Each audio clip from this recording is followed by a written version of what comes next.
पूजा जी, सवाल आपसे, कांग्रेस की प्रवक्ता पूजा जी, आखिर जश्न क्यों मनाया जा रहा था? किस बात का जश्न?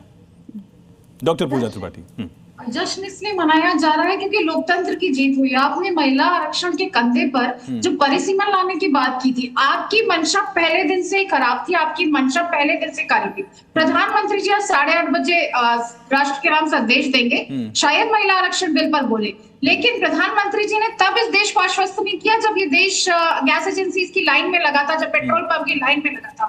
पर प्रधानमंत्री जी आज विपक्ष को कोसेंगे जरूर, लेकिन मेरा ये सवाल है, आपने अभी मेरी फेलो पैनलिस्ट से पूछा कि होम मिनिस्टर ने कहा कि 1 घंटे में लिख कर दे रहा हूं। कल परसों से विपक्ष के एक सांसद, एक नेता ने कहा हम सब साथ खड़े हैं, अपनी सीट छोड़ने के लिए तैयार है।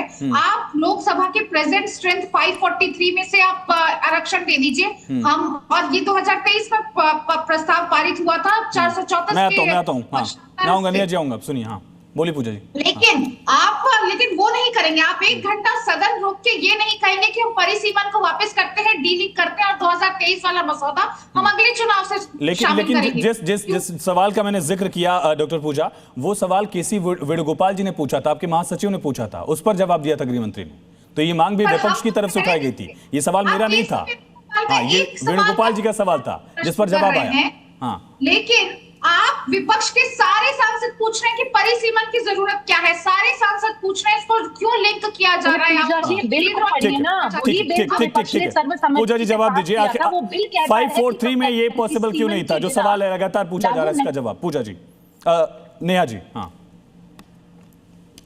मैं वही कह रही हूँ कि ये कितना हास्यास्पद है कि सदन के अंदर इनके नेता जो सांसद हैं, जो चुने गए हैं लोकतांत्रिक व्यवस्था में, जिनको चुनकर भेजा गया है, जिनसे अपेक्षा है कि वो संविधान को समझते होंगे, पढ़ते होंगे, जो बिल उन्होंने पास किया है उस बिल में ये लिखा है कि परिसीमन के बिना महिला आरक्षण लागू नहीं हो सकता। तो कॉन्स्टिट्यूशन को अमेंड किए बिना कैसे उस बिल को लागू करेंगे? उनको पता था ये नहीं लागू होगा। और जो बार बार पूजा जी कह रही है ना कि 543 पर लागू कर सकते, पूजा जी 543 सीट का नंबर जो है वो 71 के सेंसस पर है, ये भी आपको पता होगा। एम्बार्गो उस पर लगा हुआ है, ये भी आपकी पार्टी की लेगेसी है। और आज के परिवेश में वो कितना प्रासंगिक है, कितना प्रैक्टिकल है, ये आप और मैं दोनों जानते हैं। दूसरी बात, आज जब बात आ रही है कि उसको लागू करने के लिए सीटें बढ़ानी थी, तो आप बताइए कि इसमें किसका नुकसान हो रहा था? ये क्या बिना सीटें बढ़ाए हुए महिला आरक्षण नहीं दिया जा सकता था? हम 2023 वाले कानून में भी संशोधन तो कर रहे हैं ना। बिल पास हुआ है, यही मैं बता रही हूं। मेरा सवाल तो सुनिए, नेहा जी मेरा सवाल तो सुनिए। मैं ये कह रहा हूं कि हम 2023 वाले कानून में भी संशोधन के लिए तैयार तो थे, इसका मतलब इसकी गुंजाइश थी। तो फिर 543 में पॉसिबिलिटी क्यों नहीं? मैं डिलिमिटेशन पर नहीं पूछ रहा हूं।